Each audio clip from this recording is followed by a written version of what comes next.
At Ninja Theory, we always really pay particular attention to character, not just characters in the game, but also environments, the lighting, everything we try and give character to. Character is really important because it's the thing that draws you into the game. If you connect with your character, then you're in that place, in that emotion.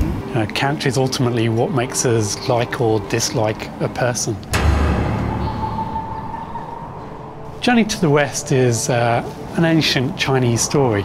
It's incredibly popular. Journey to the West is a story about two characters who not only go on a physical journey to the West, they are going on an emotional journey where they are discovering who they themselves are, and they change and grow over time. And so when we wanted to adapt it, we took free rein in kind of mashing together lots of different elements of popular culture that we like. The core idea of the game is really the interplay between Monkey and Trip. So we've got these two characters, Monkey, who's a strong, brutish character, and Trip, who's kind of weak, but she's very tech savvy. So she is stuck on this slave ship with Monkey, and she manages to escape, as does Monkey.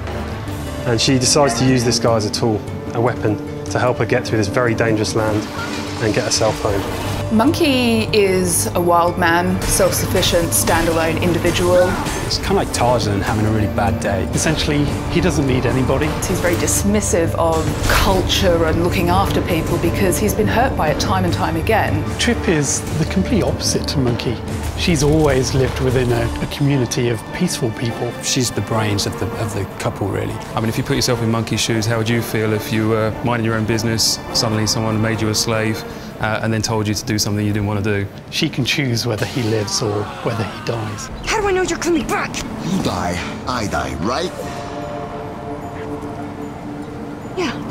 The performance capture with Andy Serkis is always a really great experience. Andy co-directed the performance capture, and I think Andy is undoubtedly one of the best character actors we have in the UK, or anywhere. He has a very particular way of warming everyone up.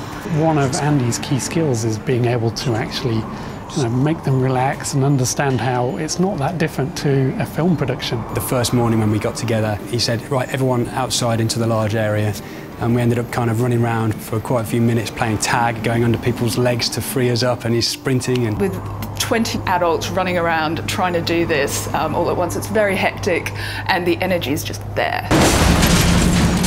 Alex Garland is a novelist and screenplay writer, and he's responsible for The Beach, 28 Days Later, Sunshine. And I want to say the right thing about him, because he's brilliant.